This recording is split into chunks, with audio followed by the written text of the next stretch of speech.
amigos, buenas noches.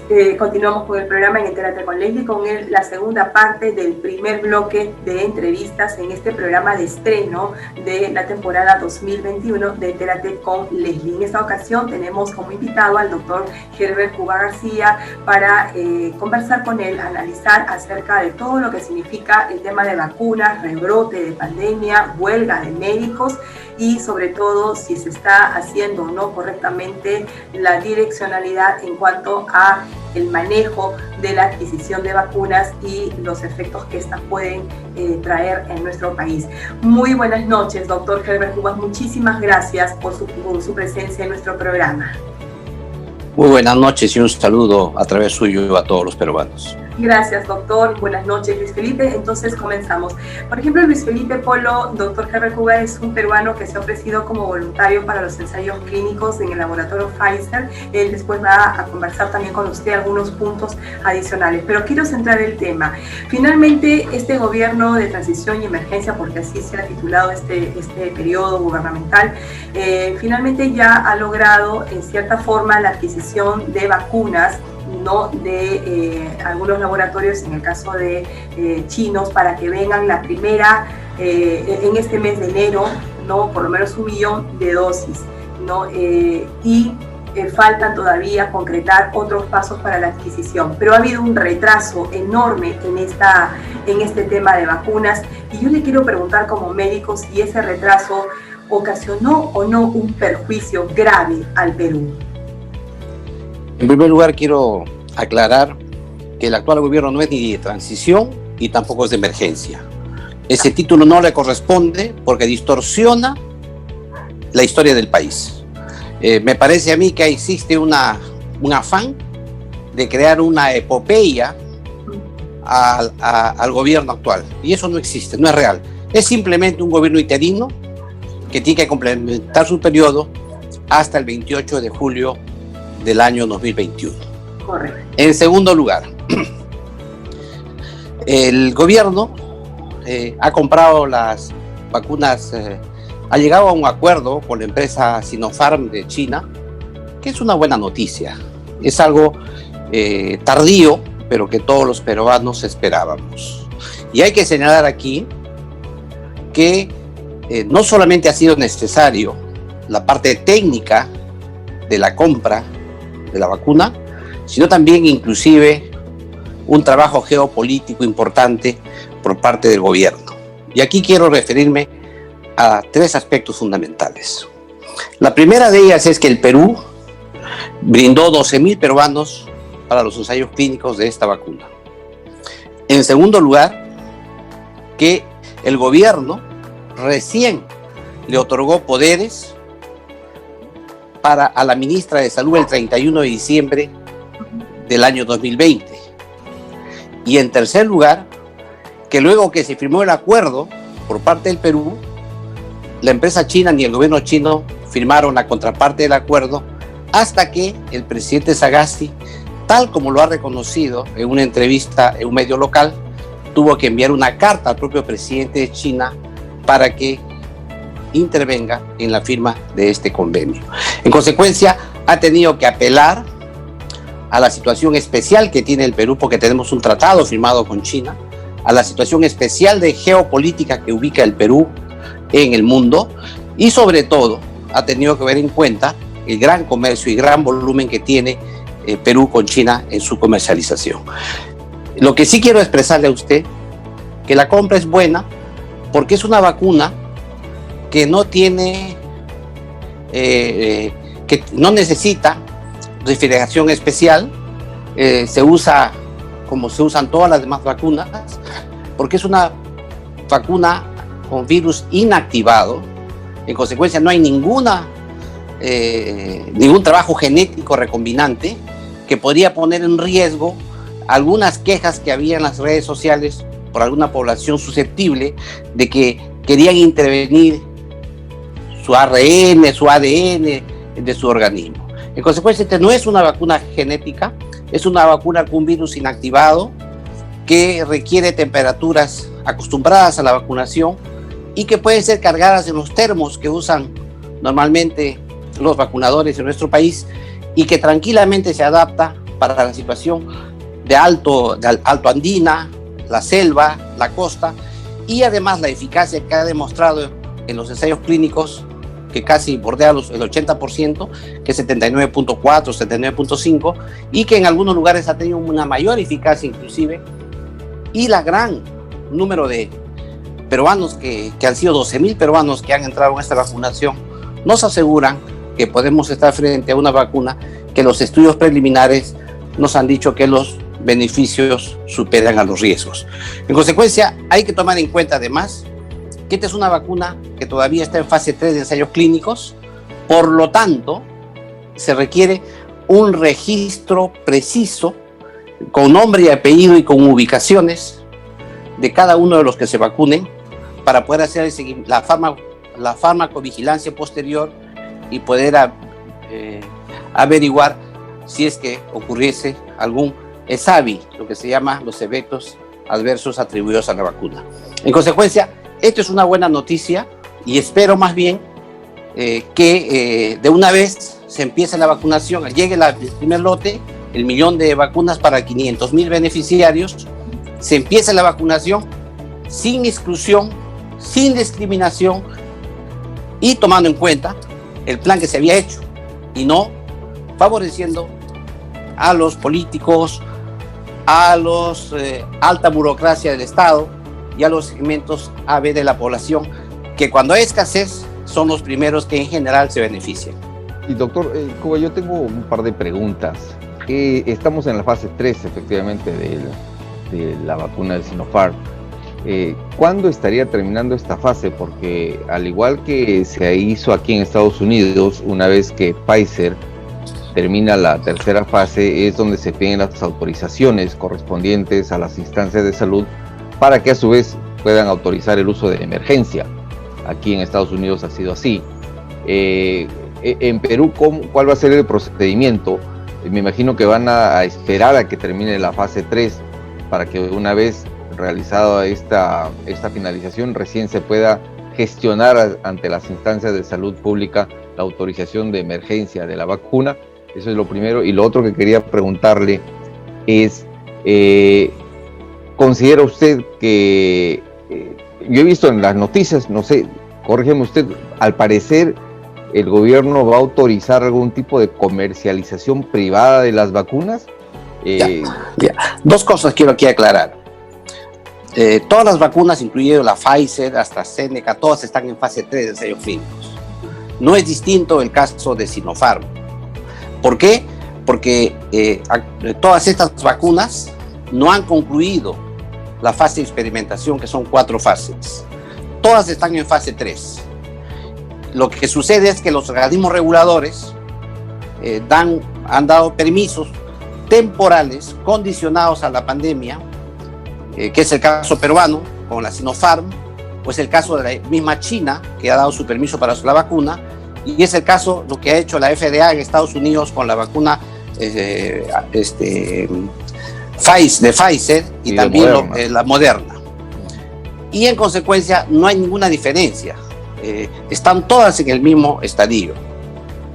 El segundo tema que sí preocupa, que es precisamente materia de mi artículo que estoy escribiendo el día de hoy, es que se ha dado un decreto supremo en que, contrario a lo que dice la propia ley, han estirado la ley 31039 y han permitido ampliamente ya el registro sanitario, que es el permiso para poder usar y distribuir la vacuna en el país, para medicamentos, vacunas, etcétera, en modo amplio para cualquier otra situación de emergencia que lo declare el gobierno o dice la Organización Mundial de la Salud.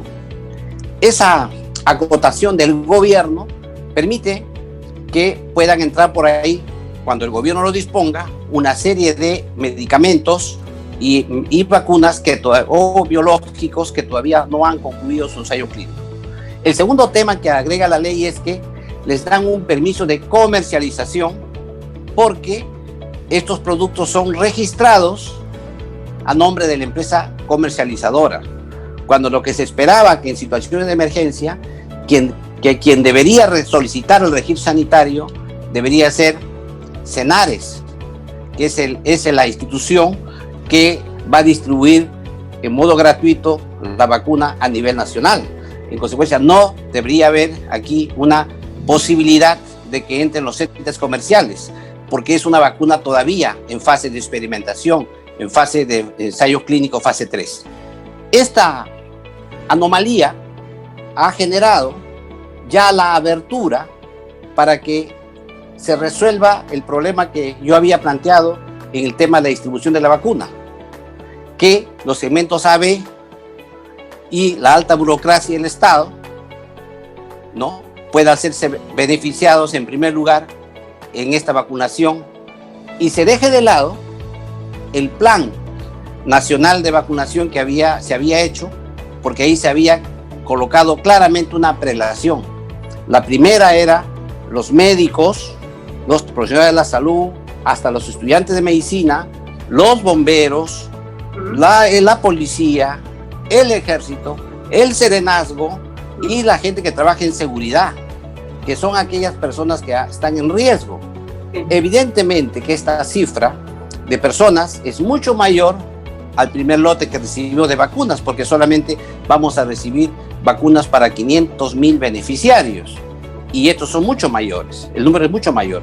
No alcanza lo que recibiremos para este primer grupo que había determinado el gobierno. Pero si ahora damos la posibilidad también que las propias empresas privadas obtengan su registro sanitario y lo puedan registrar, queda claro entonces que no se va a respetar ese plan nacional de distribución que había dado el gobierno.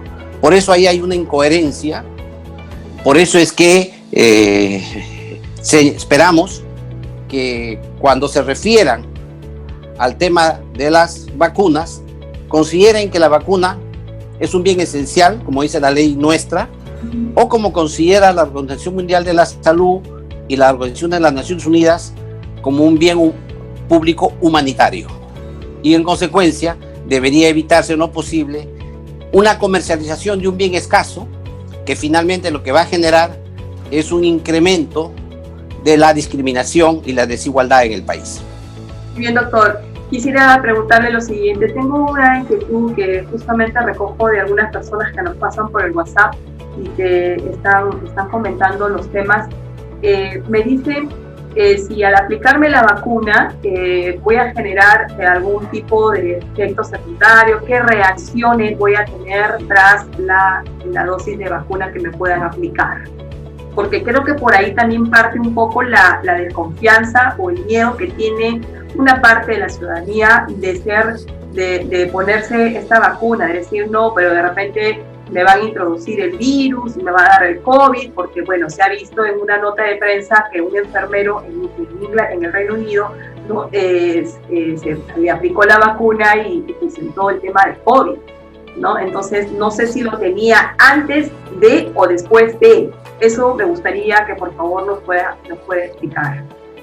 En primer lugar, hay que explicarle a la población que hoy día las vacunas no se descubren, sino se crean. Y la suerte que hemos tenido es que ya desde el 8 de enero del año 2020 el gobierno chino puso a disposición de la humanidad entera el genoma del virus. Eso ha permitido que todo el mundo tenga en modo gratuito la estructura y la secuencia del virus. Y en base a eso, cada laboratorio han compartido información, cada empresa innovadora han compartido información para poder generar desde diversas plataformas mecanismos para poder combatir, para poder lograr una vacuna adecuada. Y además, unas de ellas han creado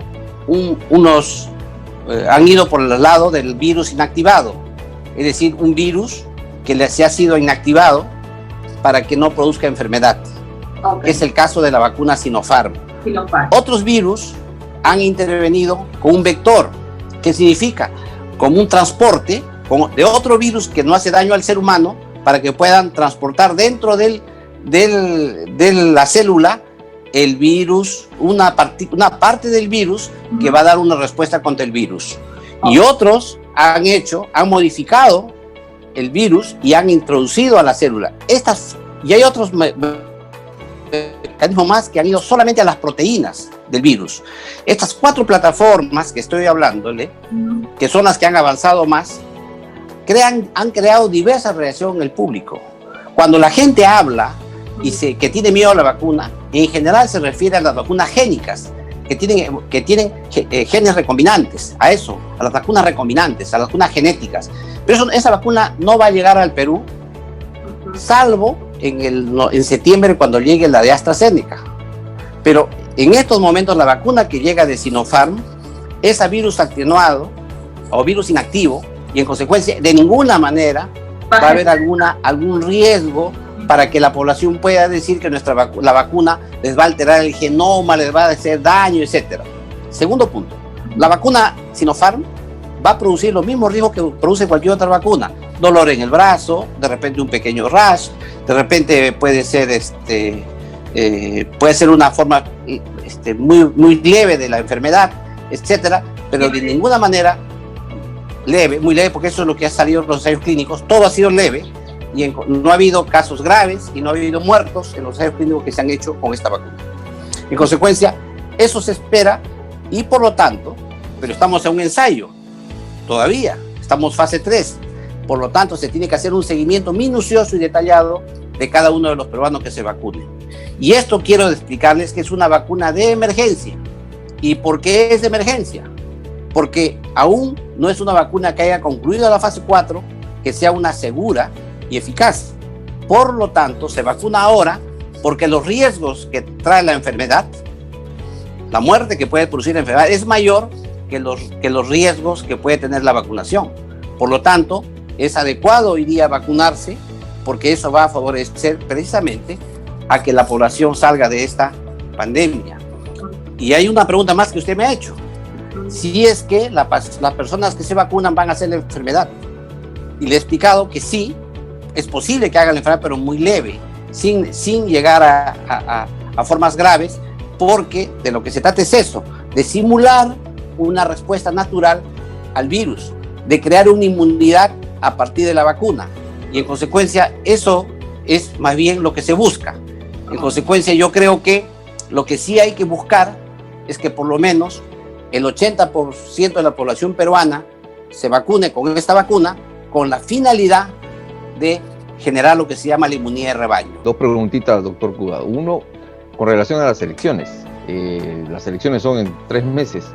Y yo no creo que para 3 meses se haya vacunado muchísima gente, en primer lugar. Y en segundo lugar, quería preguntarle, el presidente anunció que para fin de este año 2021, todos los peruanos van a estar vacunados. ¿Usted cree que eso es posible? Sí, en el Perú sí. No en Estados Unidos. En el Perú sí. Y le voy a decir por qué en el Perú sí. Nosotros en el Perú tenemos un sistema sanitario pobre, ¿cierto?, pero distribuido a nivel nacional.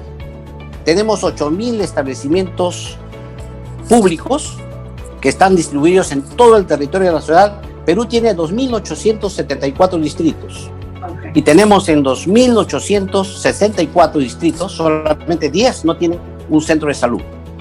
En consecuencia, la capacidad de penetración de la vacuna en el Perú a toda la población, si tuviéramos toda la vacuna que necesitamos hoy en los almacenes, en 10 días estarían todos vacunados. Tenemos esa capacidad de vacunar en modo inmediato. Eso no lo tiene Estados Unidos. Estados Unidos, todo su sistema es privado, el Estado no tiene esa capacidad de poder manejar tremenda logística, y además han entrado con la vacuna que es Pfizer, que tiene que estar a menos 70 grados de temperatura, y que cuando se abre la caja y tienes que pasar a una temperatura menor, solamente dura 6 días. Y mucha vacuna se daña porque no logra vacunar a todos. Sí.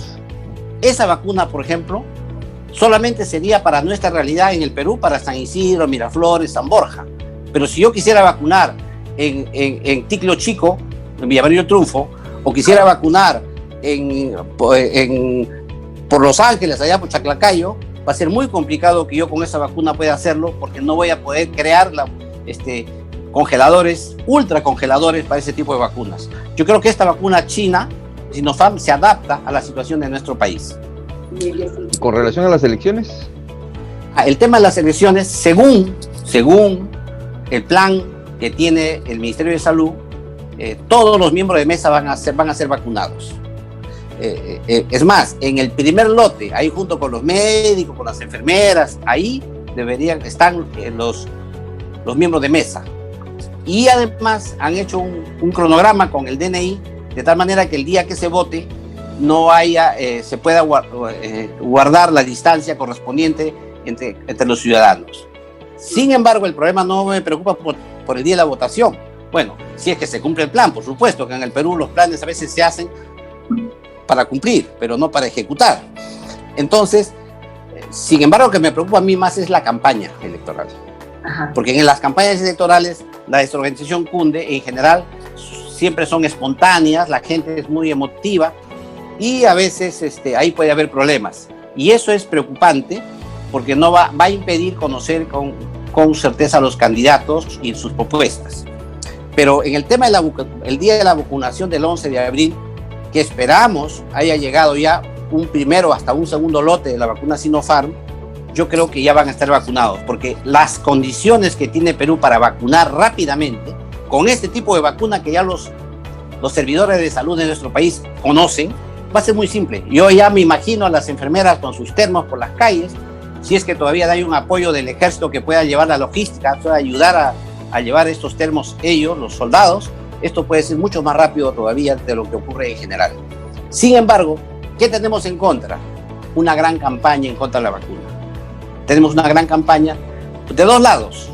De un lado, de la gente que no le gusta el tema de la vacuna china, que hubieran preferido una vacuna occidental, y otros que hablan el tema de la vacuna en general por el tema de la reingeniería genética. En ambos casos, creo que su mirada es sesgada, porque no conocen la realidad nacional o no ven la realidad nacional y las características que tiene vacunar en Pucallpa, vacunar en Iquitos, vacunar en Yurimaguas y vacunar en Puno. O sea, esas cosas se tienen que mirar en integridad. Doctor, ¿esta vacuna china también incluye a los menores de edad? Porque ni Pfizer ni Moderna incluyen a menores de 16 años. ¿Cómo está trabajando esta vacuna? El Perú ha trabajado con una meta de 26 millones de peruanos. Es decir, no se han incluido ni a los niños ni a los adolescentes, ¿no? Y es obvio, porque en ese grupo casi la enfermedad pasa con un tema muy leve. Aquí lo que hay que proteger, en primer lugar, son a los cuidadores. En segundo lugar, ya a la población de riesgo. Y en tercer lugar, a la población en general. Y no se han considerado los niños y adolescentes. Por lo tanto, estamos hablando de una población sujeta a vacunación de 26 millones de personas. Doctor, para cerrar el programa, porque nos ganó la hora y sé que usted está muy ocupado, una pregunta. Las personas que tienen una enfermedad preexistente, por ejemplo, cualquier tipo de enfermedad, en este caso, por ejemplo, que tengan esclerosis, ELA, problemas del corazón, algún tipo de enfermedad preexistente, ellos tendrían que ser chequeados previamente, evaluados previamente para ponerse la vacuna, o no habría algún problema con ello. Con esa vacuna casi no tiene contraindicaciones. No tiene contraindicaciones. Casi no tiene. Eso no digo que sea que sea todas, pero casi no tiene. Si hay enfermedades debilitantes, extremas, yo creo que en ese momento el sistema va a crear mecanismos de consulta con los médicos, porque no nos olvidemos que la vacuna es un medicamento y normalmente debería ser dado con receta médica. Pero en este caso, cuando hay casos ya de pacientes que puedan tener enfermedades debilitantes o debilidades terminales, etcétera, sería bueno que eso se consulte siempre con un médico. Muy bien. Muchísimas gracias, doctor Herbert Cuba, por estar en el... Se nos quedó la huelga médica para la próxima. Voy a agotar mejor de una vez con el tema de la huelga, porque estoy ocupado, no quiero hacerle perder mucho su tiempo, pero vamos al tema de la huelga rapidísimo. ¿Por qué se van a huelga los técnicos? ¿Hola? Mire, aquí la cosa es muy compleja. ¿Estamos? Sí. ¿Estamos? Sí, lo escucho. Sí, adelante. Sí, ya. ¿Por qué se van los huelgas? ¿Qué pasa? No es solamente huelga médica, es una huelga de todo el sistema de salud. Están para los médicos, las enfermeras, las obstetras, todos los trabajadores de la salud. ¿Qué ha sucedido? El Perú tiene una mala ley laboral de las profesiones de la salud, que es el decreto legislativo 1153, que se dio en la época de la reforma humanista. Esa ley generó una pirámide, donde están todos, una pirámide donde en la punta de la pirámide está el médico, debajo vienen los profesionales de la salud, debajo los trabajadores. De tal manera que si tú le incrementas un solo al médico, en la misma licuota tienes que incrementar a todos hasta el último trabajador. Has combinado un bien escaso, que es el médico, un bien abundante, que sean los técnicos de enfermería o el personal sanitario mayor. ¿Y eso qué ha hecho? Que como todos están en una pirámide, todos reclaman juntos para obtener un beneficio. ¿Y qué ha pasado aquí? Que había un incremento que iba en 4 tramos: 2018, 2019, 2020 y 2021. 25% de incremento en cada fase. Se ha cumplido el 2018, se ha cumplido el 2019 y el 2020 con el gobierno del vacado Vizcarra no se cumplió. No ha pagado, y lo más triste es que en la ley de presupuesto para el 2021 tampoco se ha cumplido. En consecuencia, va a haber 2 tramos, el 50% del incremento, que debería darse el 19 y el 21, que deberían ser incluidos en la ley del año 2021. ¿Por qué no se incluyó el año 2020? Por la pandemia. Dijeron que había la pandemia, pero han gastado a mano llena el dinero y no han podido dejar un recursito pequeño para cumplir con aquellos que están en primera línea. En segundo lugar, cada año los trabajadores ascienden, pasan de un nivel a otro nivel. Si estás en nivel 1 y cumples los 5 años que te dice la ley y las capacitaciones que uno hace durante ese periodo, pasas de nivel 2 a nivel 3, a nivel 4 y a nivel 5. Bueno, no ha habido ascensos. En consecuencia, están pidiendo los ascensos. El otro tema que hay es que hay mucha gente que es enfermero y estudió medicina y es médico ahora. Están nombrados como enfermeros y lo único que quieren es que su plaza de enfermero sea transformada en plaza de médico, de tal manera que su sueldo crezca también en la proporción que gana un médico. Y eso tampoco se ha realizado y tienes un embalse de trabajadores que no han logrado cambiar eso. Otro es cambiar. Otro de los temas que hay es todos los temas de protección y de bioseguridad. Como ustedes saben, se ha conocido ampliamente en la prensa que ha habido todo un drama en la compra de mascarillas. Incluso lo tienen al ex ministro de Salud, Víctor Zamora, ya con una investigación en la Comisión de Acusaciones Constitucionales del Congreso, está en la Fiscalía, porque las mascarillas, los equipos que se han dado de protección, no reunían los estándares mínimos de calidad para asegurar una adecuada protección de los servidores. Todos esos temas de bioseguridad, de equipo, de insumos que requiere la profesión médica, no se ha resuelto. O sea, y además para todo esto es que el ministerio goza de una falta de coherencia entre el gobierno nacional, el gobierno regional y el gobierno local. O sea, cada uno hace lo que quiere y lo que puede. Eso significa fortalecer la rectoría y eso no se ha logrado todavía. Las normas que se han dado no resuelven el problema y en consecuencia todos los servidores de salud van a una paralización porque además no hay diálogo. El diálogo que existe es cantinflesco. Sí, yo reconozco tu derecho, pero no te voy a dar nada. Tú necesitas tu plata, pero no te voy a dar. O sea, te da y no te da. En consecuencia, yo creo que eso va a tener que resolverse prontamente. Para cerrar el programa, porque se nos van los minutos, ¿cómo se va a administrar este tema de huelga? Yo sé que todos tenemos derecho a la protesta, tenemos el derecho a la huelga, etcétera, pero y tratándose del sistema de salud, que es mucho más delicado y por todo lo que le escucho realmente es impresionante, ¿no? Y ahí las mejoras se tienen que dar ya con el tema del régimen laboral para el sistema de salud, porque no podemos tener ese tipo de pirámides, ¿no? Entonces, el tema es cómo lo vamos a hacer ahora en temas de pandemia, ¿no? A eso vamos. El problema ahí va a haber un mutuo chantaje.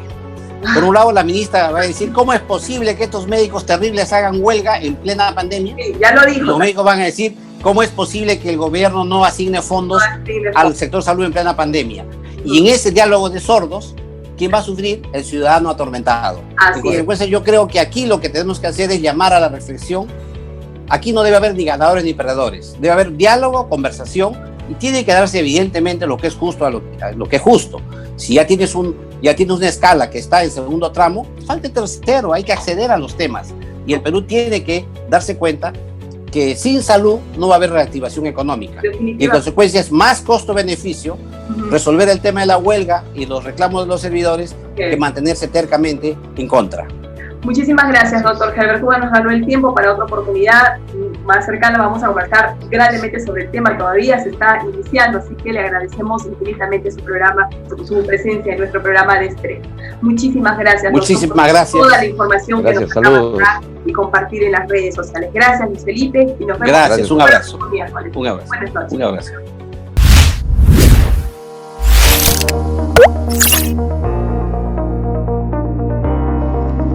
La realidad de la educación nos plantea constantes desafíos, que nos demandan nuevas herramientas y más conocimientos.